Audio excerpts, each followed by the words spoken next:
Exodus 15. Then Moses and the Israelites sang this song to the Lord.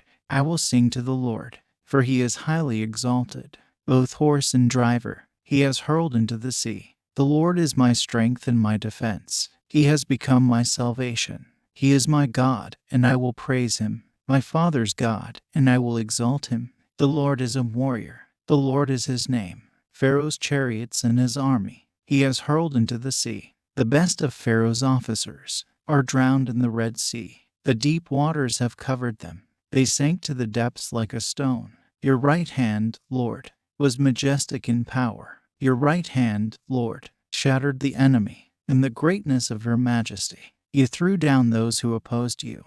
You unleashed your burning anger. It consumed them like stubble. By the blast of your nostrils, the waters piled up. The surging waters stood up like a wall. The deep waters congealed in the heart of the sea. The enemy boasted, I will pursue, I will overtake them. I will divide the spoils. I will gorge myself on them. I will draw my sword, and my hand will destroy them.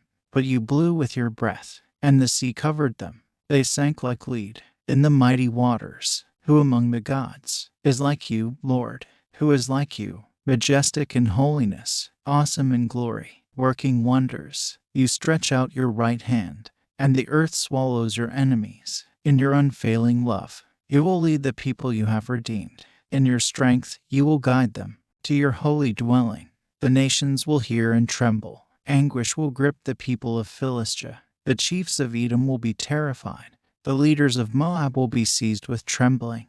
The people of Canaan will melt away. Terror and dread will fall on them. By the power of your arm, they will be as still as a stone. Until your people pass by, Lord, until the people you bought pass by, you will bring them in and plant them on the mountain of your inheritance, the place, Lord, you made for your dwelling, the sanctuary, Lord, your hands established. The Lord reigns forever and ever. When Pharaoh's horses, chariots, and horsemen went into the sea, the Lord brought the waters of the sea back over them. But the Israelites walked through the sea on dry ground.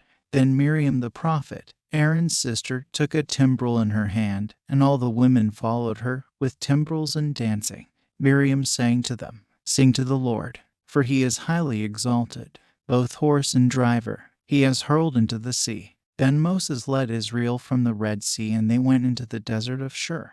For 3 days they traveled in the desert without finding water. When they came to Marah, they could not drink its water because it was bitter. So the people grumbled against Moses, saying, What are we to drink? Then Moses cried out to the Lord, and the Lord showed him a piece of wood. He threw it into the water, and the water became fit to drink. There the Lord issued a ruling and instruction for them and put them to the test. He said, If you listen carefully to the Lord your God and do what is right in his eyes, if you pay attention to his commands and keep all his decrees, I will not bring on you any of the diseases I brought on the Egyptians, for I am the Lord who heals you. Then they came to Elim, where there were 12 springs and 70 palm trees, and they camped there near the water. Exodus 16. The whole Israelite community set out from Elim and came to the desert of Sin, which is between Elim and Sinai, on the 15th day of the 2nd month after they had come out of Egypt. In the desert, the whole community grumbled against Moses and Aaron. The Israelites said to them, If only we had died by the Lord's hand in Egypt. There we sat around pots of meat and ate all the food we wanted. But you have brought us out into this desert to starve this entire assembly to death. Then the Lord said to Moses, I will rain down bread from heaven for you. The people are to go out each day and gather enough for that day. In this way, I will test them and see whether they will follow my instructions. On the 6th day, they are to prepare what they bring in, and that is to be twice as much as they gather on the other days. So Moses and Aaron said to all the Israelites, In the evening, you will know that it was the Lord who brought you out of Egypt. And in the morning, you will see the glory of the Lord because he has heard your grumbling against him. Who are we that you should grumble against us? Moses also said, You will know that it was the Lord when he gives you meat to eat in the evening and all the bread you want in the morning because he has heard your grumbling against him. Who are we? You are not grumbling against us, but against the Lord. Then Moses told Aaron, Say to the entire Israelite community, Come before the Lord, for he has heard your grumbling." While Aaron was speaking to the whole Israelite community, they looked toward the desert, and there was the glory of the Lord appearing in the cloud. The Lord said to Moses, "I have heard the grumbling of the Israelites. Tell them, at twilight you will eat meat, and in the morning you will be filled with bread.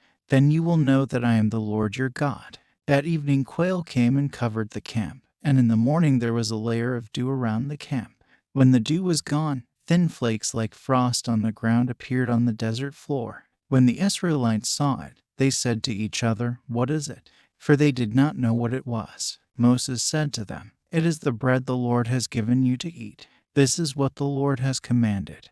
Everyone is to gather as much as they need. Take an omer for each person you have in your tent." The Israelites did as they were told. Some gathered much, some little. And when they measured it by the omer, the one who gathered much did not have too much, and the one who gathered little did not have too little. Everyone had gathered just as much as they needed. Then Moses said to them, "No one is to keep any of it until morning."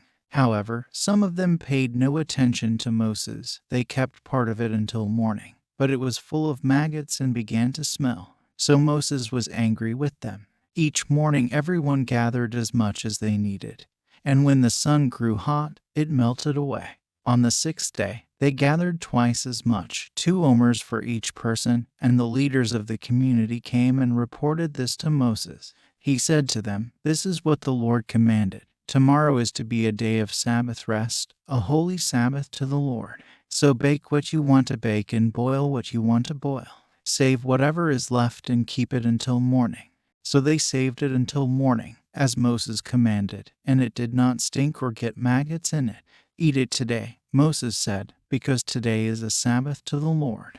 You will not find any of it on the ground today. 6 days you are to gather it, but on the 7th day, the Sabbath, there will not be any." Nevertheless, some of the people went out on the 7th day to gather it, but they found none. Then the Lord said to Moses, "How long will you refuse to keep my commands and my instructions? Bear in mind that the Lord has given you the Sabbath.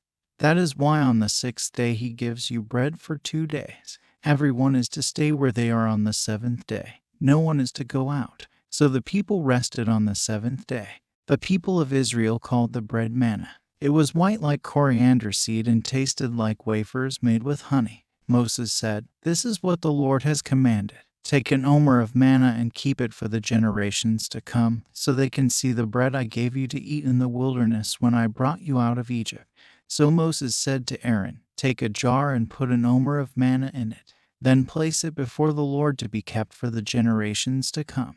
As the Lord commanded Moses, Aaron put the manna with the tablets of the covenant law so that it might be preserved.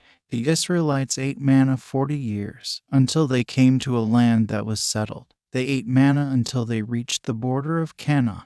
The omer is an accurate measure.